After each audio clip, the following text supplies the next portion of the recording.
Bhagwad Gita, chapter 1, shlok number 2, the soul song. Why is the Bhagwad Gita the soul song? Because it takes you from body consciousness into the supreme soul. Because it takes you from ignorance into knowledge. Because it takes you from darkness into the light.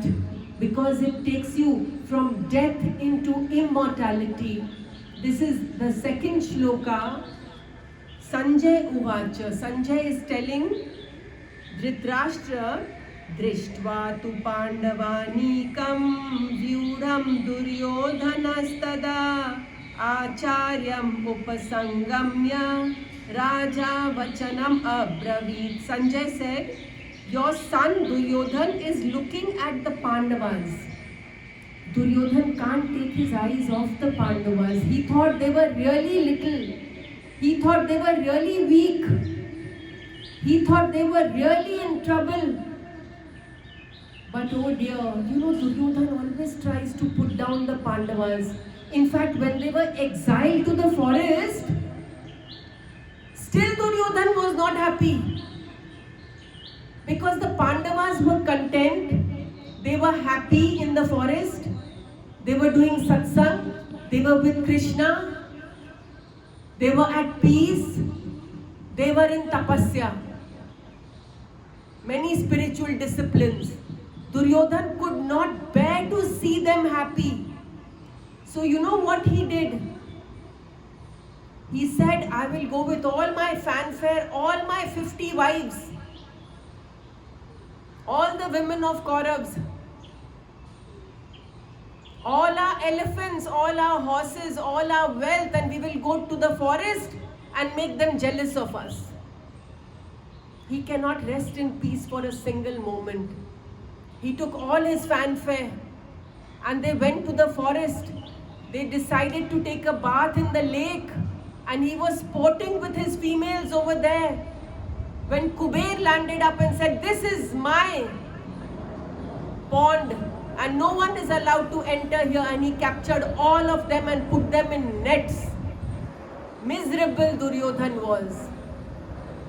The servants went running to search for help, and who should they bump into? The Pandavas. Every act of Duryodhan getting reversed. The Pandavas came and saved them. Such was the Leela between the Pandavas and the Kauravas. Your son Duryodhan is looking at the Pandavas, who are well arranged. They had a superb arrangement in the battlefield. They were very few, but they were arranged so they were in oneness and sameness and yet scattered. They were scattered beautifully and yet in oneness and sameness.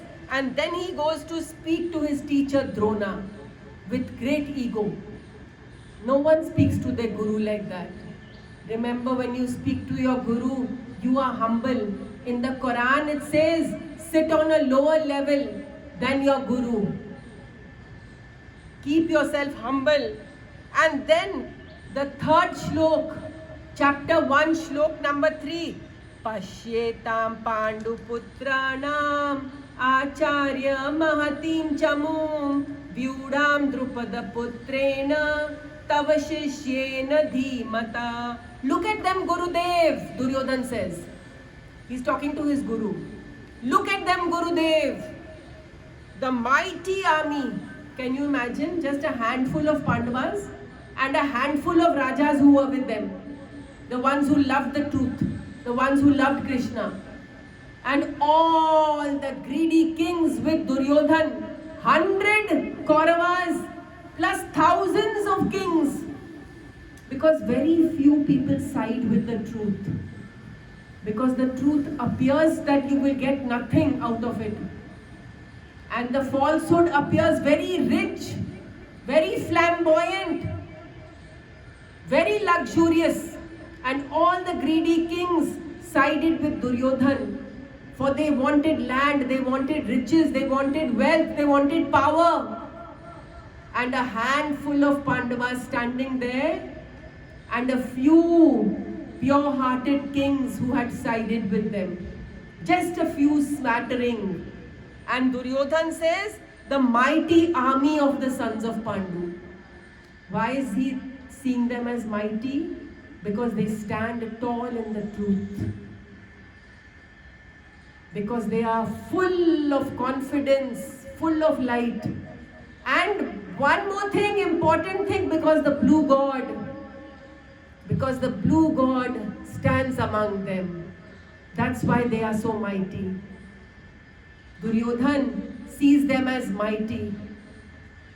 Suddenly he feels they are very, very invincible. Because what he sees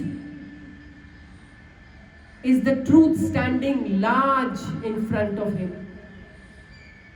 The mighty army of the sons of Pandu in a superb formation. And who has created their formation? Created by their able commander-in-chief Drishtadyumna, the son of Drupad, the brother of Draupadi. Drishtadyumna was the commander-in-chief, born from the Yajna, dear friends, born from the Yajna.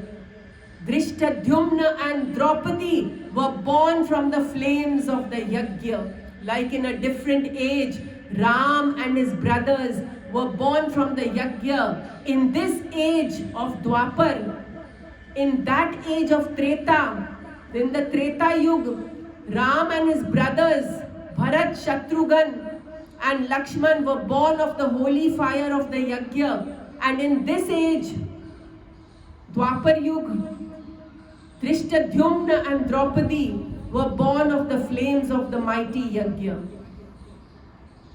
That is why he is so pure and so well versed in battle.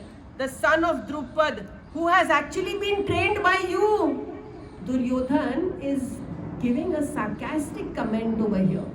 Gurudev, you have trained Drishtadyumna. You have trained the enemy. You have shared your knowledge with the enemy. Sarcasm here. This is no way to talk to your Guru. In fact, we never even talk to our Guru. We wait for him to talk to us. He gives us his wealth of knowledge, his wealth of love, his wealth of purity he gives us. He knows what to give us, when to give us, how to give us. But Duryodhan, the egoistical one, look at them, Gurudev, the mighty army of the sons of Pandu in a superb formation, created by their able commander-in-chief Drishtadyumna.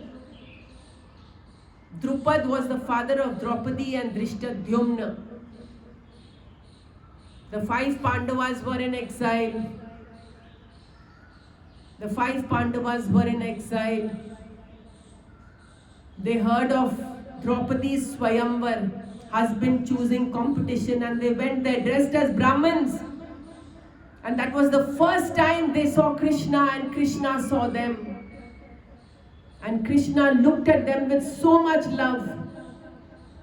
They were shining and glowing, the 5 Brahmins sitting among the mighty kings of all the land.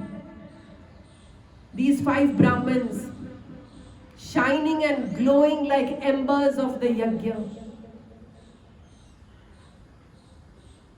All the kings, there was a bowstringing competition, and one had to shoot the eye of a fish which was rotating on top. Round and round and round and round, the eye of a fish which was rotating at speed. And they had to look down a vessel of water which was showing the reflection of the fish. They had to shoot the eye of the fish by looking down in the reflection, not up at the fish. Duryodhan came, but he failed. When Karan came, Draupadi held her breath. She did not want to be betrothed to them. She had surrendered to the mighty Arjun. When Karan came, everybody knew he would aim at the eye of the fish. Draupadi looked at Krishna. Krishna looked at Draupadi. And he put some words into her heart. I will not marry the son of a charioteer. Now whenever anyone said Sut Putra to Karan, he would fall. When anyone said Surya Putra to him, he would rise. When he heard Sut Putra, son of a charioteer, he fell and he missed by a hair's breadth. And then Arjun came and bowed down to the fish, went around, folded his hands, remembered his Isht.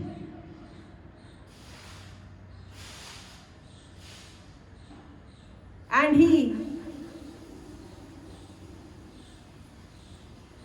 he took out his arrow and shot straight into the eye of the fish. Draupadi was his. And when they came home, they said, Mother, look what we have got today. Mother was doing her prayers. She, without turning, said, all of you share what you have got. So Draupadi became the wife of the 5 Pandavas. And this Drupad was Draupadi's brother, who was the commander-in-chief of the army of the Kauravas, of the Pandavas, in a superb formation created by their able commander-in-chief, Drishtadyumna. Duryodhan is seeing their small army as mighty. Duryodhan is seeing their small army as huge. Suddenly he is feeling small. Shri Krishna and his Virat Swarup. The tall and mighty Krishna, the all-embracing Krishna. How not to speak with your Guru? That is important. Shlok number 4, soul song Bhagwad Gita. Shlok number 4. Atra Shura Maheshwasa Bhima Arjuna Samayudhi Yuyudhano Viratascha Drupadascha Maharatha. Duryodhan continued. He must keep talking. He must like the sound of his own voice. Whereas the Pandavas are silent and they always listen to the sound of their Krishna sitting in their heart.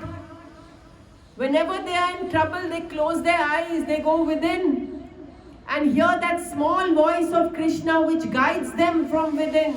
You and I, dear sadhaks, whenever there is trouble, we will sit quietly. We will seat ourselves, quieten our senses, quieten our mind, and we will hear that loving Lord speaking from inside our heart. But Duryodhan will hear the sound of his own voice resonating and he will talk and talk and talk and talk. Bolat, bolat, bhai vikar. The more we speak, the more trouble we invite. And Duryodhan will keep speaking. And he is telling his Guru, there are in that mighty army heroes wielding mighty bows. Arjuna had so many beautiful weapons given to him by the gods, mind you. Duryodhan had weapons given to him by the demons, black magic. How did Shakuni and Duryodhan win the game of dice? Yudhishthir so pure. Dhritarashtra called them for the game of dice. They couldn't say no because they revered their uncle like their own father. That is why they couldn't say no to him, knowing fully well that they will fail in this game. But Dhritarashtra ordered them to come. And they had to listen to him. And they came for the game of dice. And Shakuni's dice were loaded with black magic. And Duryodhan was loaded with black magic, negative energy. And they defeated them outright. Their weapons are darkness weapons. And Pandavas have weapons given to them by the lovely Devtas. By the lovely Devtas. Wielding mighty bows. One weapon he has got from Shiva. When Arjun went to the forest to do tapasya, went to Kailash Parvat, And there he meditated on Shiva and chanted Shiva's 1,000 names. Shiv and Parvati both manifested and gave him the Pashupatastra. Arjun fought many wars for the gods and they all gave him divine weapons. So they are wielding mighty bows, as brave in battle as Bhim. Bhim has vowed that he will kill 100 Kauravas. He will drink the blood of 100 Kauravas. As brave in battle as Bhim and Arjun, some of whom are Yuyudhan, Virat, and the great chariot warrior Drupad. Virat is where the Pandavas stayed in their exile. The kingdom of Virat is where the Pandavas stayed in exile. The king of Virat gave them shelter. Yudhishthir stayed with him as his companion. Arjun taught dancing. Draupadi was the